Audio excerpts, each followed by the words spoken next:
I screwed up. I'm out in the wilderness and I'm not prepared.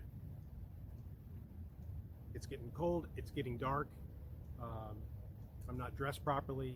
I don't have any equipment on me, and looks like I'm going to be spending the night here, maybe a day or two. It's going to really suck because I have at least one thing. I have a magic wand. The magic wand gives you one thing at a time. So let's talk about priorities. I can wish for a cell phone, but I can't wish for service.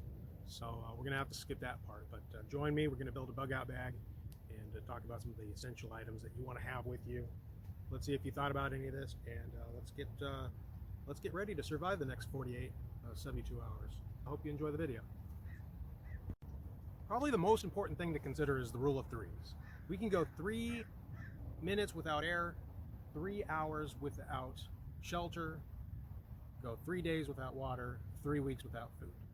So air, not too big of a deal, but shelter is going to be really important. It's getting chilly. I need to maintain my core body temperature, and first thing I would wish for is either like a heavy parka or maybe a nice big wool blanket would do it. Let's see, out of all my stuff, this is a 90% military wool blanket from Switzerland, I think, and damned if it wouldn't just fix me right up in a second. So first thing on the list might be something like this. Of course, a light jacket wouldn't be bad. Me, I like to wear long underwear too to keep my legs warm. But one of the things that I keep right in the top of my bug out bag, especially if I plan on walking distances, remember, bug out bag is kind of a misnomer. It's really a get home bag. It's something you keep in your car, so that if you got stuck somewhere, you had to end up on foot, you got to walk home. So we'll have a whole video about clothing, and we'll have a whole video about footwear, but at least a light jacket or something, because as soon as I stop, it's going to get chilly, and I want to put some sort of insulating layer on me. The next thing with cover and trying to keep that core body temperature, a tarp. If it's raining, it's getting nasty. First of all, I like to cover my head up. A wide brim hat. I wear glasses, so I hate getting my glasses wet. I would definitely, high up there would be a wide brim hat. Also good to keep the sun off your face, keep your face from being sunburned. Be on my wish list. So I'm fairly comfortable. Very quickly, I went from uncomfortable to comfortable. But I'm gonna have to get out of the rain or the wind. For me, there's lots of options. Obviously, a tarp is a good option. That blanket would probably do the job too if you just wrap yourself in it. It would work pretty well. Tents aren't a bad idea. This is a Big Agnes and Jackrabbit. I'm not sure if they make this particular model anymore, but they make a lot of lightweight things. It's not that heavy, it's a few pounds, and fantastic. You can split it with a buddy. My go-to, though, is something really lightweight. This is a Helicon U.S. military type poncho, and I keep 550 cord here for a ridge line, because I'm going to string it up between 2 trees. I'll probably do a whole thing on that, because it takes me about 5 minutes to set this whole thing up, including the hammock that I slid in. But let's not get ahead of ourselves. Ridge line, string that up. Once that up, takes a couple seconds. I've got guy lines and tent stakes, and we have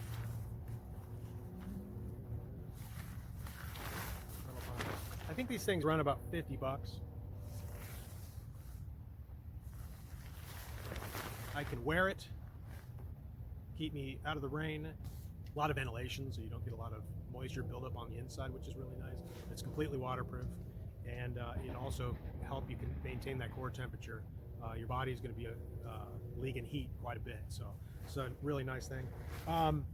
Army poncho liners are fantastic, and I'll bring one up here in a second, because I might go with that over a wool blanket just because of the weight. You make these things together, they're the same size, and you wrap yourself in that. It's called a Ranger taco. I have an Eddie Bauer, but you can find these military surplus all over the place.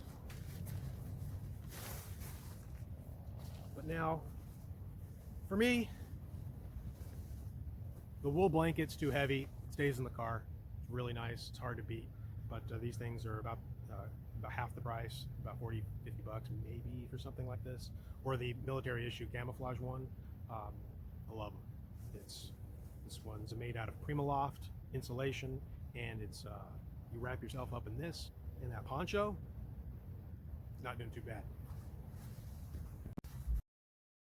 That setup saved my life a few times. So that's the deal. I take the blanket, spare pair of socks, spare t-shirt, and I try to keep this in here all wrapped up so that when I do stop and I do make camp, it's all dry. I can be soaking wet, and everything in here will be nice and dry. I can crawl in, at least get a little bit of sleep if necessary. And then it packs down nicely. I can stick that in the bottom of my pack. There's other options, big 10 by 10 tarps or 5 by 8s too. These are really big and really nice, especially if you're going with a team or a small family. You can cover a lot of people up with these. I've got a sil nylon and a ripstop nylon. Sil nylon's a little bit lighter, really nice. I'll give some links in the description below. And another really great option is these are the original, the real space blankets. This one's from Pathfinder, but there's a few options. I'll give you some links, and they come in dark green and bright orange. Both are great options depending on whether you want to be seen or not be seen. Each one of these tarps that I've shown you, including my poncho, comes with some cordage so you can string it up, and some tent stakes so you can stake it down. When you buy it, it doesn't come with the cordage or the stakes, but that's something you want to add to, why you want to get 100 feet. Parachute cord, 550 cord, and some tent stakes, but it doesn't come with it. But I include them with each one of my tarp setups. And then this guy here, it's got Mylar on the inside. This is another thing you can just wrap yourself up in. They're not too expensive. Big fan of these. Buy a couple of them, stash them all over the place, your car, your house. The Mylar reflects your body heat back to you, so when you wrap yourself in that, it's very efficient and very effective.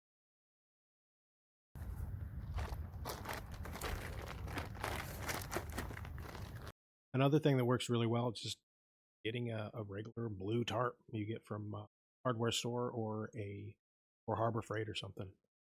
Doesn't have to be too expensive. You probably have them lying around already. Start there. Now, what's next on my magic wand list? Some tools. Knife.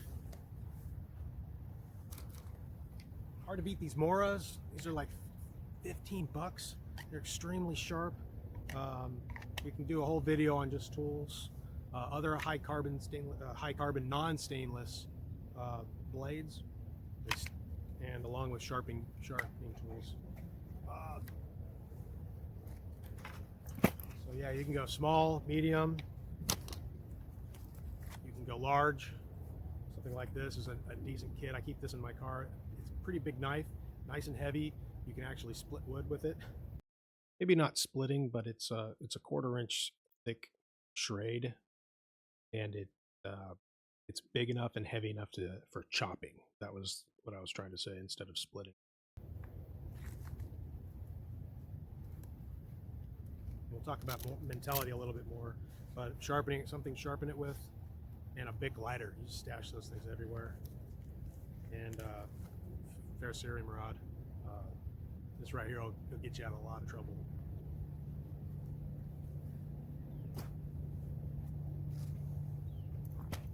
Axes, goes for something small like a little tomahawk. You can do a lot of this nice and small and light when you don't want to carry anything that weighs too much.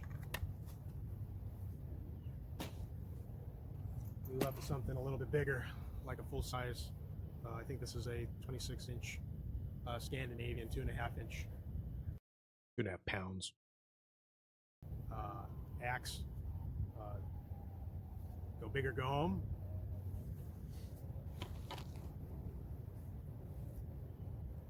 Obviously, go a little on the small side for knives. You want to just get a little pocket knife. I do not like serrations. A little pocket knife. This is nice. This is the Swiss Army knife. I do highly recommend this particular model because it's got a really nice blade on it, which locks, and it also carries a nice saw. It's not much, but if you're in a pinch, you need a saw, that'll do it. So I'm not a big tool guy for my bug out bag. Tools are one of those things I keep handy. Big axes and saws I keep handy near my bug out bag if the situation says, hey, I think I probably want that. Otherwise, you can go big. Something like Silky. This is a nice piece of equipment that can really, really process wood for you very, very quickly with very little effort. You don't have to be swinging an axe and breaking your back.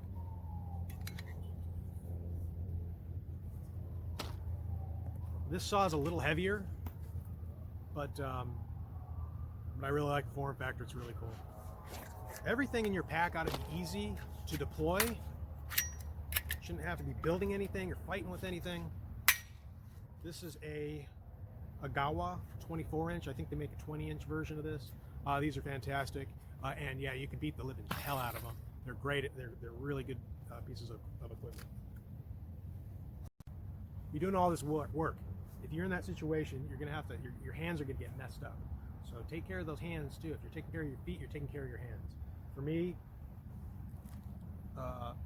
some of these really lightweight work gloves, it'll get you through a 72-hour period. Just got to get something on your hands, a little bit of grip, so you don't injure yourself. So these particular ones are what are these? Kinco 1888s, nice and lightweight. They're great. They're cheap. Buy them by the dozen. If you want to go with something a little bit more hardcore, this is a nice option. These are the Bald Eagle work gloves. I think it's goat skin. I got a couple pairs of these with wool inserts. This is really nice because you can wear just the work gloves, and when it's hot, you can wear the work gloves and with the liners in them for heavier duty work or for winter work. They work great for just a warm glove. And you know what? Actually keep my ass warm even when they're soaking wet. When this whole thing, because I'm reaching into water troughs for the horses sometimes, these things are soaking wet and they're still not miserable. Yeah, I'm reaching into, forgot to mention that it's frozen a couple inches of ice in the water troughs, so the water that I'm reaching into maybe up to my elbows in ice cold water. Also, you can wear the glove liners just by themselves, so it's like it is kind of like 3 in 1. So a good pair of work gloves and a good pair of work liners, and if you're going to buy the work gloves, get a size or 2 bigger than you is my recommendation. And I throw a carabiner on there so I can pack, easily hang this on something. Work gloves, you die without them. Almost forgot a decent. I'm not a huge fan of the multi-tools. I kind of like that Swiss Army knife a little bit better, but sometimes you need a pair of pliers and a screwdriver and some other things, and hard to go wrong with a decent Leatherman, maybe a Gerber or something like this. Multi-tool's a good idea. So I got all that out of the way, but now it's time for bed. Convection is a killer, though. So while you're sleeping, if you're just sleeping on the raw ground, even if you're in a tarp or a blanket, the earth can suck the heat right out of you. You need something to sleep on. There's a lot of options. Air mattresses. This is actually 2 of these Thermatec air mattresses. Not bad. These were Army issued, and I really enjoyed them for a long time. But they're a little bit heavy, a little bit bulky, and I'm just not into it anymore. These are lighter and cheaper. They don't puncture. This is a Thermarest Z-Lite, and they're lightweight, but they're still kind of bulky. This is great, though. They're not the warmest thing in the world, but it's a lot better than nothing. But you know what I do? I personally try to get off the ground completely.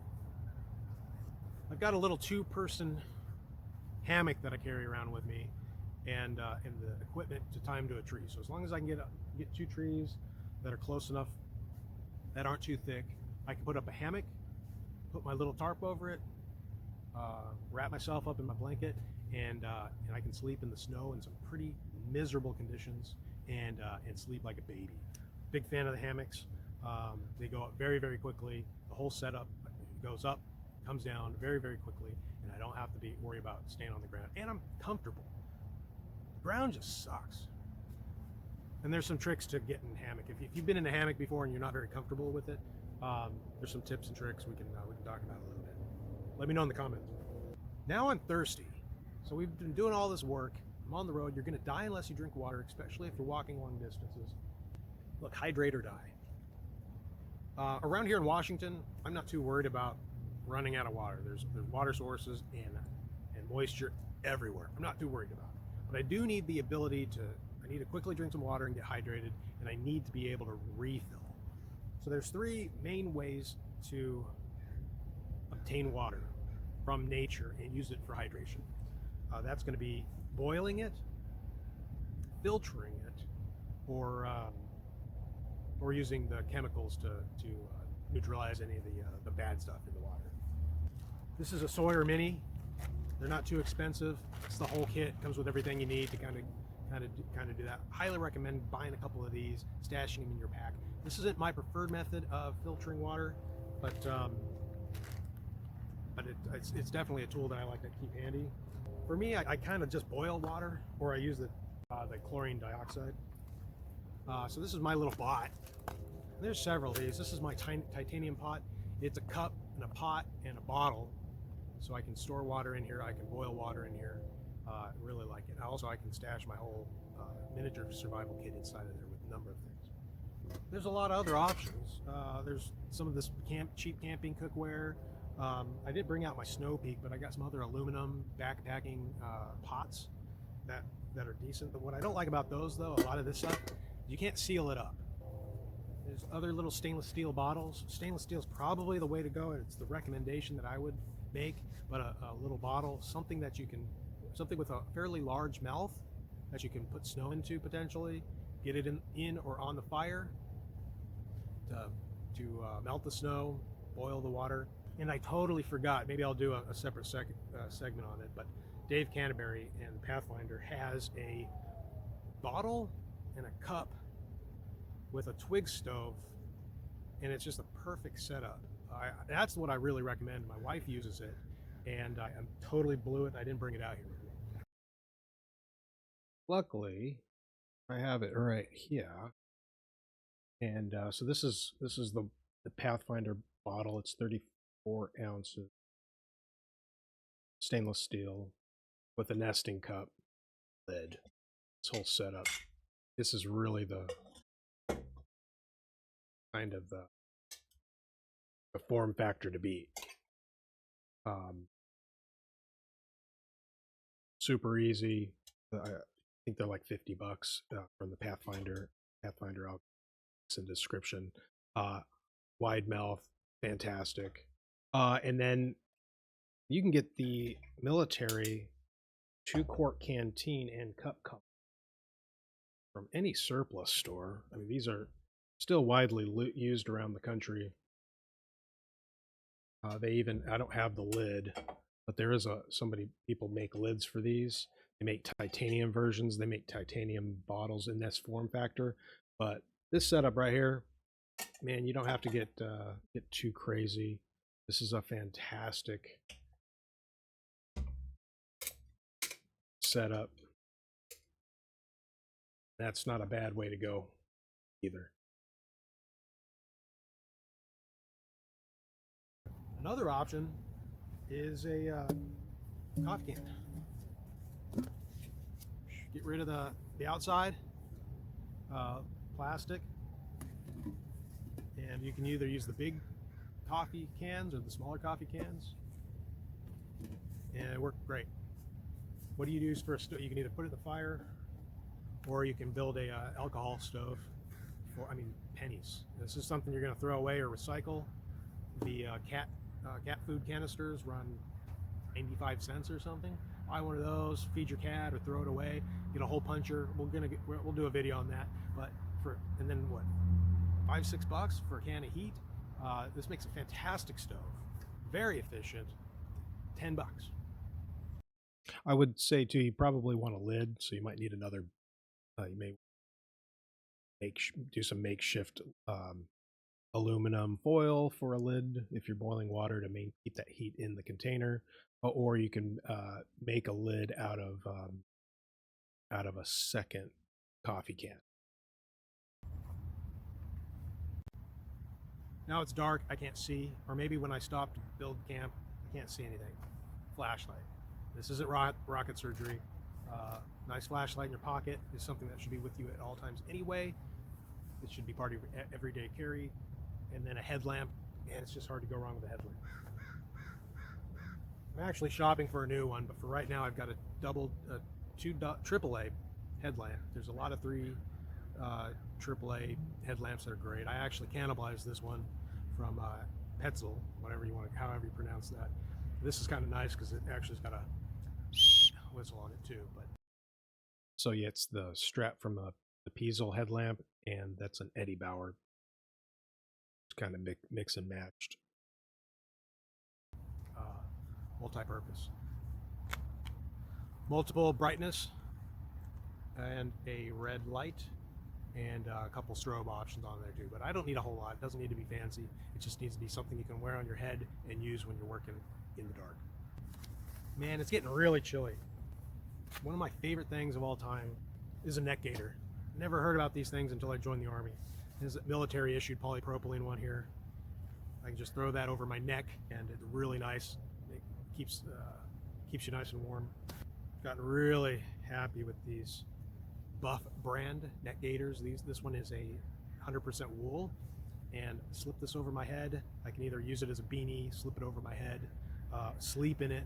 These things are fantastic. I actually almost never go anywhere without it. It weighs almost nothing, and it'll turn a miserable day. You've got headgear, you've got jackets, you've got pants. You'd otherwise be very, very warm, except your neck and your face is exposed. And slipping something like that on there will flip that all the way around for you.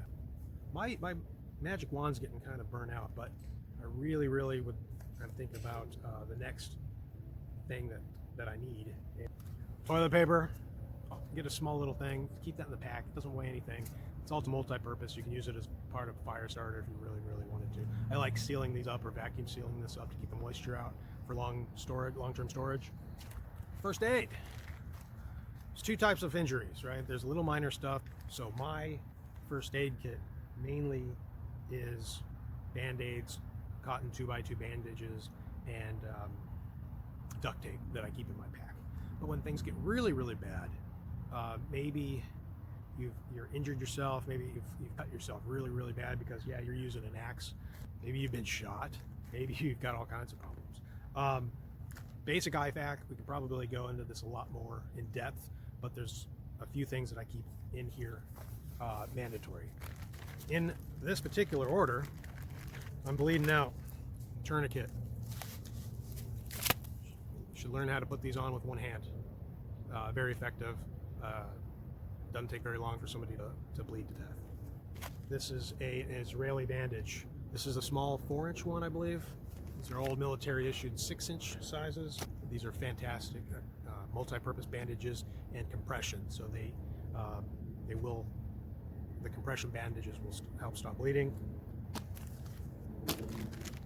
I don't go anywhere without a pair of scissors. Shears. This can cut through clothing and do all kinds of other stuff. And they come in handy.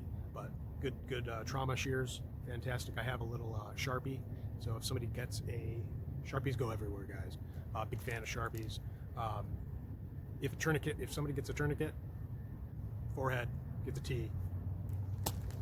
Some stop bleed. You can buy these in a 6-pack or whatever they are, but bleed stop, not too bad. I'm not a big fan of this stuff, but it doesn't take up any space, and I like the stashing it in there. There's probably some other stuff you might want to consider putting in your IFAK.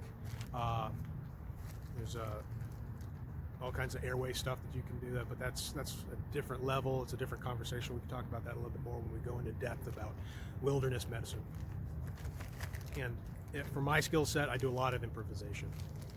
Another thing that I keep with my IFAK. IFAK is the individual first aid kit. I hate using too many acronyms, but red Chemlite on about, 4 feet of cordage. break the chem light.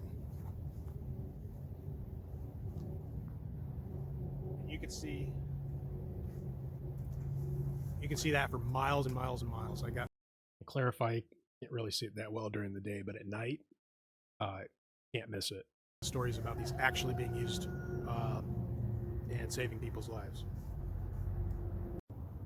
Land navigation is one of those things. Again, it's its own entirely new, it's its own video, right? But you're going to want to have a handful of maps for your area, and a protractor and a compass.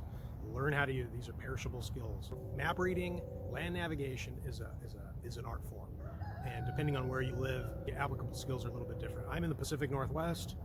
We have a very high declination. It's like 18 degrees, so your magnetic north and your map north quite a bit different. You get lost and die. Handful of regional maps and local maps. I have a city map and a regional map in here. That'll get me where I need to go. Also in there's a protractor. Protractors, I mean, it doesn't take up any room. Very important for land navigation, for serious land navigation. Military compass is just too heavy to keep in the car. I'm sorry, to keep on you. It's just too heavy. When I can get something like this, or even the small button size ones, for my skill set, the little ones do the trick. This is a nice compromise, small little compass. I do a lot of train association instead of a lot of compass use.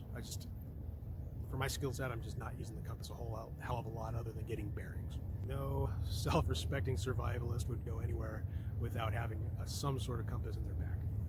The next thing that's really, really important is, now I got a handful of stuff here, what am I going to carry it in? Pack's really, really important. They go from huge to little tiny. For me, for just the basics, and for my skill set, I like to go really light, really small. Nothing special, nothing fancy. This is a 30-liter stowable. 30 liters a good size. If it's too big, you start carrying too much extra shit. If it's too small, it's not enough room for the stuff that you really need. So 30 liters, 35 liters is a good place. I can get everything that I like for a 72-hour bag in 30 liters and still have a little bit of extra room. If I need something with a little bit more shoulder straps and padding, a little bit more comfort, maybe a waist belt, there are various options, and we can go through that in depth at some point. Decent pack, a lot of padding, lifters. Look, you don't want to be carrying more than, I like to stick it really close to 10, maybe 15% of your body weight. That's a light. That's fully loaded with food and fast pack. You don't need very much. The less weight you carry, the faster you can move, the less calories you're going to burn. But if you are, maybe in wintertime, you're carrying a little bit more weight, waist straps, chest strap, cross strap, and lifters, probably a good idea. Lightweight pack, 72 hours, with everything that I just described. It's keeping me warm 10 months out of the year. But a couple times out of the year, it's extraordinarily cold, and I need a little bit more. So I have a system. I'm not saying you need to do this, but there's something. This is food for thought. In addition to my little pack that I throw, I've got this little guy here, and it's a sleeping bag compression sack that I put a strap over. And so this is something I can quickly add my pack if I think the warm gear in my pack is just not going to cut it. In here, I do keep a sleeping bag, a Wiggies summer bag that'll complement the other cold weather gear that I'm carrying. I've got some slippers from Wiggies, insulated, because my feet get really cold at night, so a big fan of these guys. An extra pair of wool socks. I got a fleece jacket, or a lightweight fleece. I do have a MSR stove, pocket rocket, and a canister of the isobutane propane mixture. Not great if you're in the low teens or below, but we don't see that here very often, and there's ways to mitigate that if you are. Oh, I got snow pants in here too. I forgot about that. My legs will get cold. Some military wool gloves, and then a sleeping bag. This just really helps out. Just an extra insulated layer. Nutrition, calories. You're on the move, you're hiking, you're putting some miles beneath you, you got to get some calories in you. Nutrition is very, very simple. Calories, fat, protein, carbohydrates. For me, 72 hours worth of those categories. 3 pounds granola, some sugar drinks, some protein mix, and some trail mix. Easy, no preparation. You just open this up, eat it while you're walking. No preparation. Keep it simple, stupid. You just got to get calories. It doesn't even have to taste good. Some other really cool options are the SOS rations. This little block here is, I think it's more like 6,000 options. We'll put that in the calculator, see if it works for you. Or the Mountain House freeze dried. These don't weigh very much. Lots of calories, lots of salt, and lots of usually it's the protein. A lot of these a lot of my calculations trying to get a really low weight solution for 72 hours. Usually protein is the problem. Managed to make a couple of these little blister packets of protein powder, vacuum sealed them. This is 33 grams of whey protein mixed with 8 ounces of water, and bam. I only need 3 of them, but I got 4. And they don't weigh very much.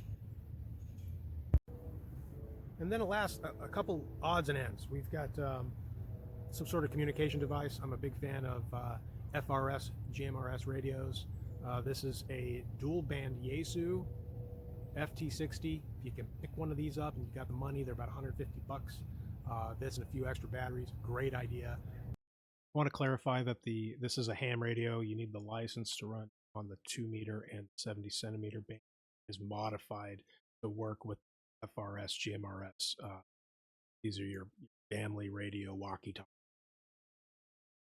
We've done the Mars modification to this so that it is compatible with FRS, GMRS radios, walkie-talkies. Buy the blister pack, go to Walmart, get the radios, and then keep one in every member of your family's bag.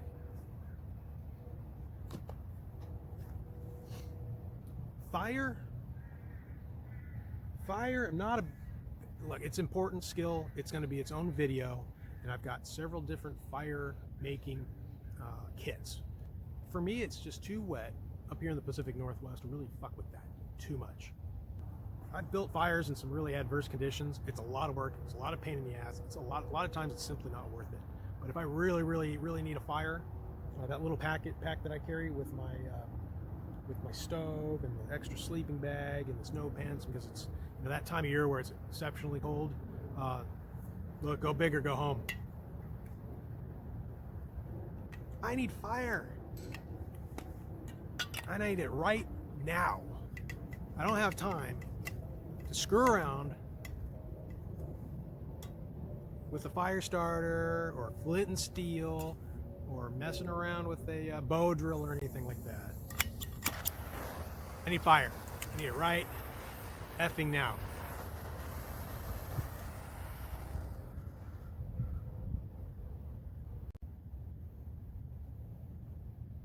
Power. Cell phone's dead, if it was even useful. But I'll tell you what, this is something that's not in my bag, but it's something I keep very closely within reach. So if I got to get out the door very, very quickly, and I don't know if I'm going to be in a position to recharge my batteries, either for my ham radio or for my cell phone or any other thing that I might be using, I like having solar panels handy. A little 40-watt panel are pretty nice. An extra battery and some cables, the appropriate charging cables. Good idea. We'll talk a lot more about power in its own video. A battery bank, of course, wouldn't be a bad idea. A big one. But easy to use. Highly recommended. A lot of people make them. They're not too expensive. And damn, if you're stuck somewhere and you need to charge something up, flashlight or anything electronic, really good idea to have. Highly recommend it. So I thought this would be a lot easier to do back inside. Let me tear this open here real quick. And then we're going to pack the bag. Check it out. In my bot, got my cup with some stainless steel, steel wool. Talk about containers a little bit more. Miniature survival kit consists of a pile of things that I think are going to come in handy. They're not so necessary that I need them at the very top of my pack, so this stuff kind of remains towards the bottom of my pack. But there's a couple things I was describing earlier. My first aid kit consists of a few Band-Aids, some 2x2 cotton bandages, some duct tape, and actually I have a little packet of Neosporin or some bacitracin antibiotic, and that'll take care of the boo-boos. This doesn't take care of it. It's a serious issue, and I need to either get my trauma gear, and I probably need to get to a hospital. Otherwise, I am improvising. I've got a signal mirror, small and light, nothing special. I'm not going anywhere without instant coffee or Motrin, gun oil, a lighter. My primary method of disinfecting water is the chlorine dioxide tablets. These ones are from Ketadine. They're MicroPur MP1 water purification tablets. I keep 6 of these, and I think each tablet will do 32 ounces of water. Fresnel lens for starting fires. I have a DiaSharp. It's a knife sharpener, about the size of a credit card. Looks pretty damn good. Razor blade, which takes up no space at all. And if you're walking a long distance, this could save your ass. Just a pair of toenail clippers. And yeah, I throw a little thing of super glue in here, along with a bandana. This is I use for either filtering water, pre-filter, so I keep my actual water filter cleaner, make it last longer. Notepad and a pencil, believe it or not. Pencil is the go-to. A P51 or a P38 can opener. A little button compass. That's all I need. I do have the bigger one that I keep closer to the top of my back, but and some Blistex, something for your lips. This also turn like the Net Gator. It can take a really crappy day and turn it into something that's pretty decent and comfortable. I'm also a big fan of Burt's Beeswax, but the beeswax and like chapstick can melt in the heat, so I prefer the screw top, something that'll seal, for the chapstick or the. So I pile all that in to my bot. I make a bunch of these little kits, and I keep them pretty much the same, and I stash them everywhere. So they're modular. I can keep one in the truck, one in the bug out bag. I can keep one in my spare bug out bag. I can keep one with my radio. Just get a bunch of these. They're all very consistent. This particular one goes right in here, and it stays there.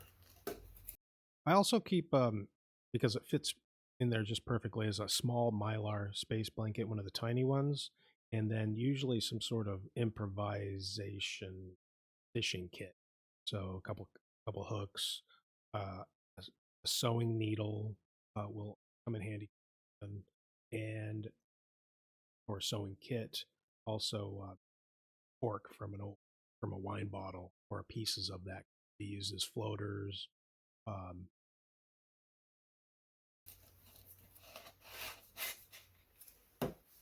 If I didn't have a backpack, this little guy here, I can at least carry my water. Or go on a short trip without my entire bag. but still have a small container to carry water and keep my hands free. We're packing the bag in reverse order that we used it. So we just set down, we just broke down camp. My blanket goes in my stuff sack.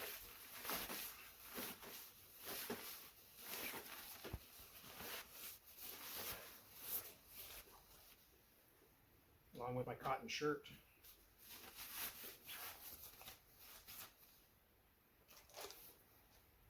Good pair of wool socks and a wool watch cap. It's 100% wool watch cap from -33. For beanie.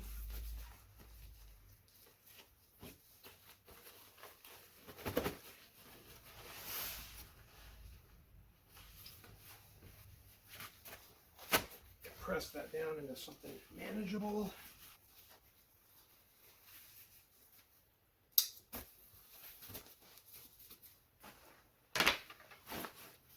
Bottom of the pack. It's at this point that I always realize that my maps, don't forget my maps, my compass, not my compass, my protractor, and a contractor's bag. One of those heavy duty contractor's trash bags. I just stick it in here, and it goes in the back pocket. Seems to be a very convenient place to keep it. After that, the bulk of my food.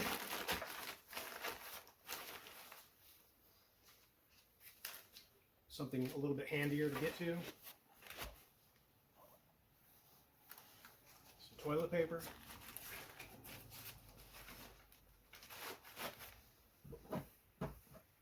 Water. This guy. Hammock. My tarp or my poncho. My neck gaiter.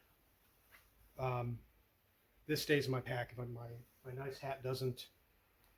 If my nice hat isn't on me or with me, then at least this will be in here. That's a military issued boonie cap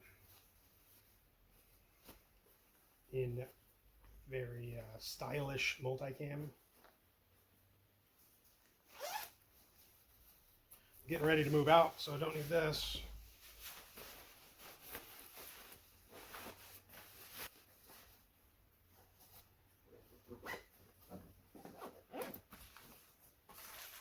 Individual first aid kit, handy.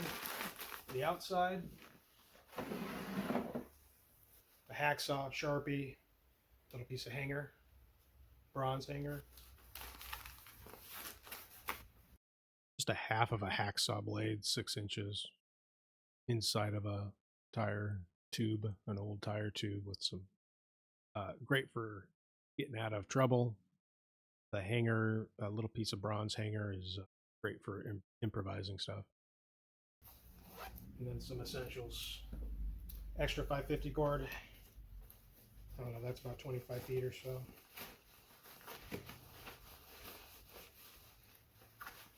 Swiss Army knife, which is a knife and a saw.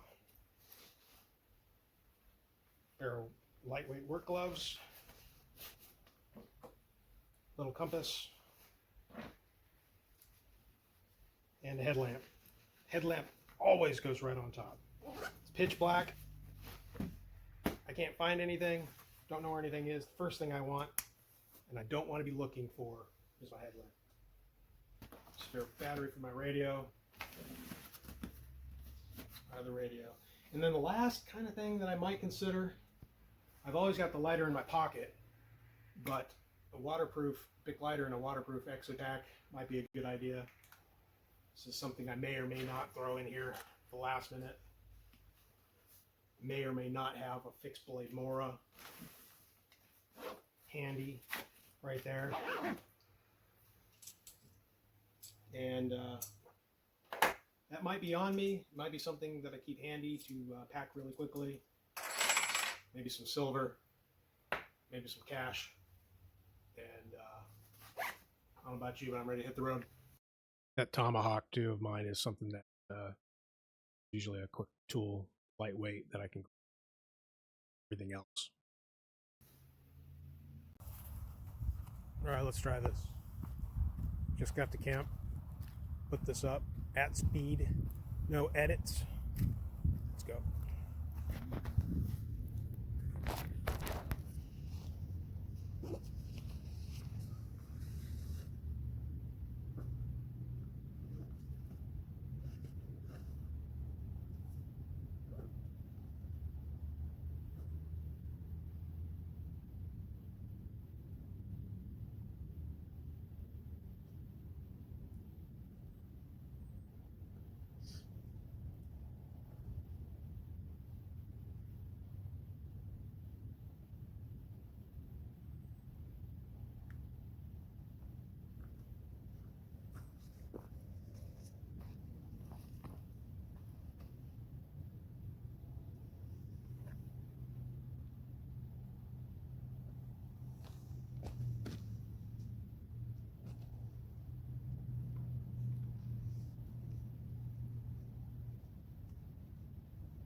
Oh, you gonna hang out with me, Memory?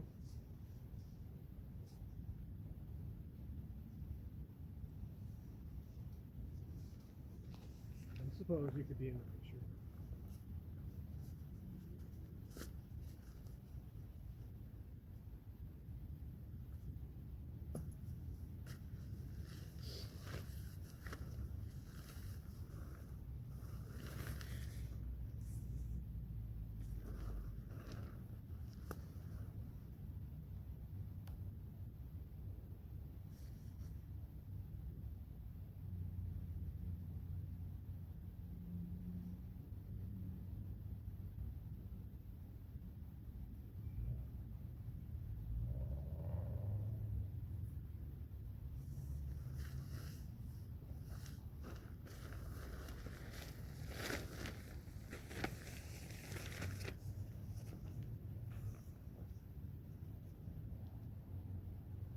Excuse me.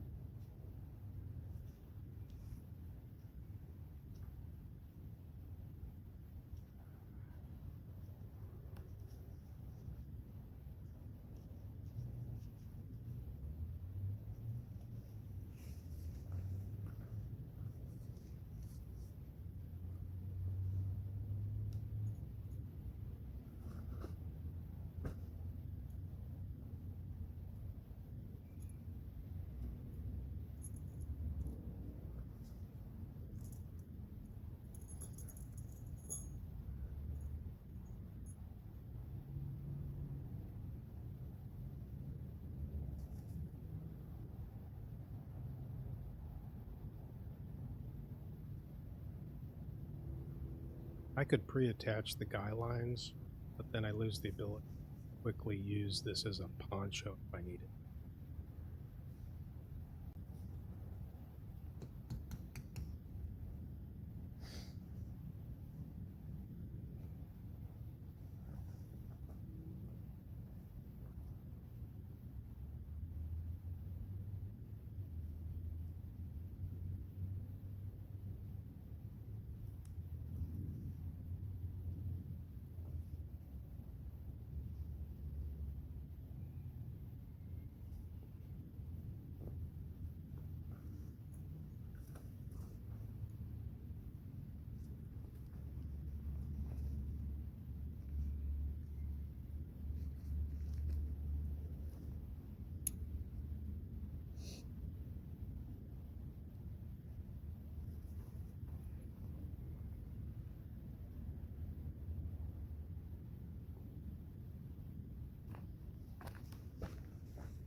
So there we go.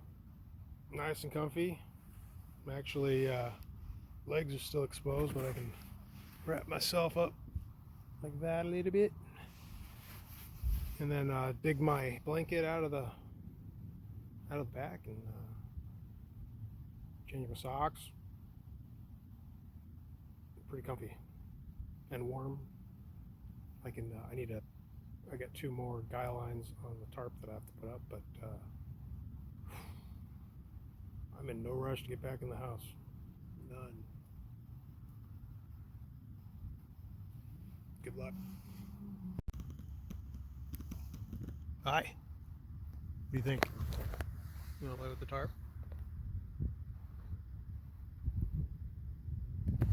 What are you doing? Too bad you guys don't like me.